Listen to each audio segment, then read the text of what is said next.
Como a literatura marginal periférica repercute no ensino fundamental e médio das escolas públicas de São Paulo? E nesse mesmo gancho, né, até que ponto essa repercussão surge do contato do escritor, né, com o aluno leitor? Eu acho que repercute muito bem, assim, eu acho que repercute é muito acessível, isso por vários motivos, assim, mas e aí eu volto para essa coisa, assim, da presença, né, assim, né, o que é um escritor, né, assim, quantas pessoas da academia paulista, assim, por exemplo, né, de letras paulista, faz esse serviço em escola, assim, né, de ir na escola. E os autores esses autores desse circuito, pelo menos, né, boa parte deles tem esse compromisso, né, lê a escola também como espaço de circulação, de recepção. Eu acho que faz isso também com a responsabilidade muito grande, assim, né, que está para além, eu acho, do social, digamos, imediato, assim, eu acho que é de criar uma outra subjetividade, uma outra possibilidade, assim, né? Já pensou, sei lá, se todo mundo soubesse que é possível ser escritor, que tem um vizinho escritor, e assim sucessivamente, assim, né? Acho que isso inaugura, quando eu falo inaugurar, talvez não seja propriamente esse verbo, mas eu acho que instaura essa possibilidade, assim, ó, posso ser bombeiro, posso ser médico, posso ser, tá, né, se vive também de literatura, existe um lugar no mundo, né, que é um lugar de trincheira constante, que é ser escritor no Brasil, né, que é produzir literatura no Brasil, isso aí, completo instável, completo uma invenção mesmo, né, de ser, né, de se colocar para isso, né? E eu acho que essa repercussão ela é algo que eu acho que ainda vai repercutir muito, né? Repercutir mesmo, repercutir simbólico e objetivamente assim muitas vidas, né? Então, isso acaba contribuindo também na construção educacional e social dos alunos, não é mesmo? Ah, legitimação de linguagem, legitimação de corpo, autoafirmação, e eu estou falando assim, das coisas talvez mais imediatas, assim, mas assim, também do estranhamento no mundo, assim, que eu acho que a figura de escritor, essas pessoas que trabalham, né, eu tô falando assim, porque eu acho fantástico, né, assim, alguém chegar no pátio de uma sala, de uma escola, assim, lá, 10 da manhã, para falar poesia, para falar sobre algo que é tão sem lugar no mundo, sabe, assim. E a pessoa está lá, assim, não está pintada de palhaço, não está com violão, não está, ela está lá, ela, sabe, para falar sobre as coisas do coração. Não necessariamente, tá, gente? Tô brincando. Mas eu acho isso fantástico. Acho fantástico mesmo. Eu acho uma coisa fantástica. No início você citou aí os fomentos, incentivos à cultura. Queria que você falasse um pouquinho de que forma essas iniciativas do Estado auxiliam as produções independentes. E quais são os principais programas de incentivo que você pode falar para a gente? Cara, acho que incentiva muito, assim, um dos objetos, quer dizer, o objeto de minha pesquisa são as antologias produzidas aqui pelos saraus em São Paulo, né? E quando eu comecei a reunir essas publicações, sistematizar, eu achava que a maior parte eram feitas, assim, sem incentivo e tal. E agora tá comprovado, assim, né, com essa amostra que tem, o quanto que a maior parte dessas publicações de saraus, vêm a partir desses editais e a importância das antologias, porque são, para a maior parte desses autores e autoras, a sua primeira publicação, para muita gente é o primeiro lugar, né? Isso é histórico também, né? A Conceição Evaristo, por exemplo, publicou primeiro nos Cadernos Negros, a Miriam Alves, eu não sei se é a Miriam Alves, não tenho certeza agora, mas assim, grandes nomes, né, do cenário começaram a partir das antologias. E muita gente começou a partir das antologias nos saraus, assim, enquanto que isso, de fato, é uma força, assim, para o autor, assim, para um reconhecimento, é também uma parte, ser parte de um grupo, né, tem toda essa questão da, do grupo mesmo, não tem outro termo.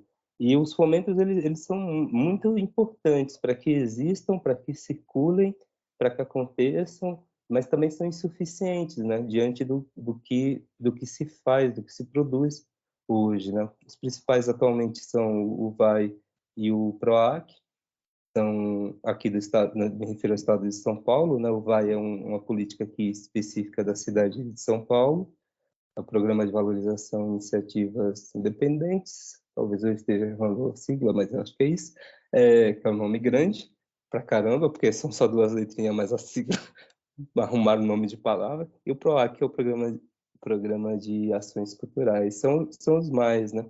Mas, como falei, agora na pandemia teve a Lei Aldir Blanc, que também impulsionou algumas dessas antologias. Eu vejo como algo muito necessário, assim, como falei, ainda é insuficiente diante do que se produz, assim. Estendendo um pouquinho mais sobre esses programas e esses fomentos, você já se beneficiou de algum? E o pessoal tem participado? É difícil entrar nesses editais? Como é que funciona? Como você vê isso? Eu fui contemplado o ano passado com meu primeiro prêmio literário, assim, que foi um prêmio de realização literária, né? Então, é um prêmio fornecido pelo Estado de São Paulo através do PROAC. Foi o primeiro programa de fomento, né? No caso, é um prêmio que eu tive acesso, assim. Até então, todas as minhas produções tinham sido na tora. Uhum.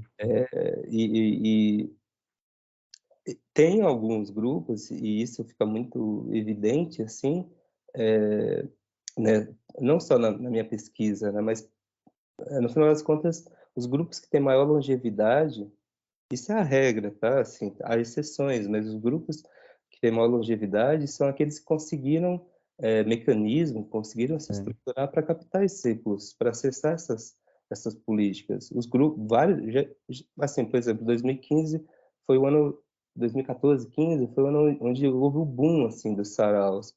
Tem mais de 100 Sim. saraus aqui em São Paulo, assim.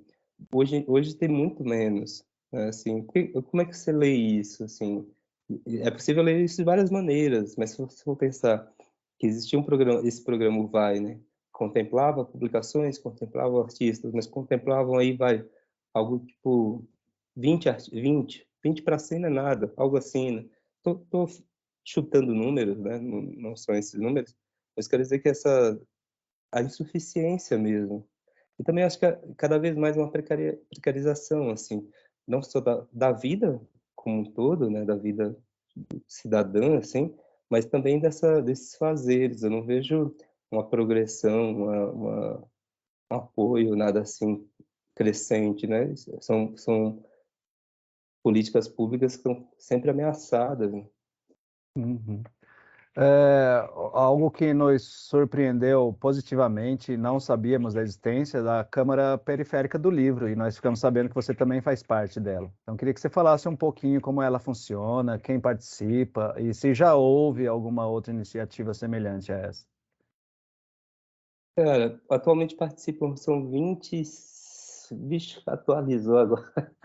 Acho que está indo para 28 editoras, algo assim, 29, que agora não é apenas em São Paulo, né? Tem editoras de outros estados também, como o Pará,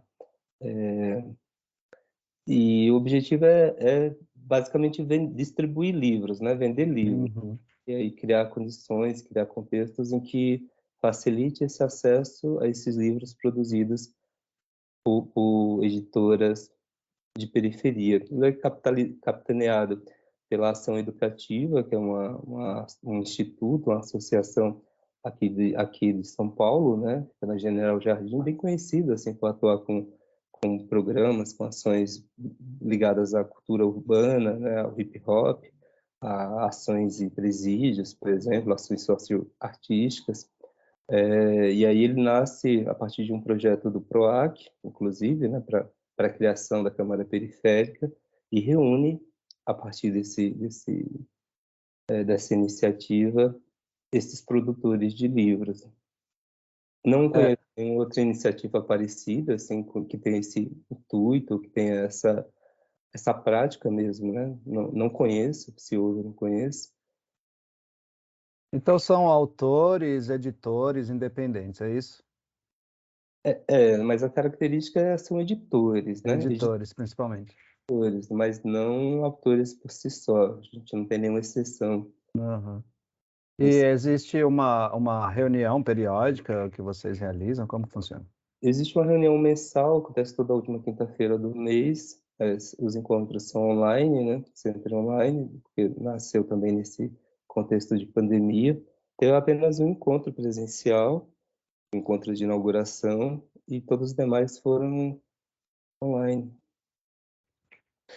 Quero de novo agradecer o Direito, né? Agora dessa vez o convite, assim, ao Newton, ao Damásio, todas as pessoas envolvidas, assim, nessa pesquisa fundamental, assim, não só por dar visibilidade ao que acontece, assim, e acontece aí, né? Tá aí, não precisa necessariamente de óculos, né? Assim, para ser vista, né? Porque está acontecendo.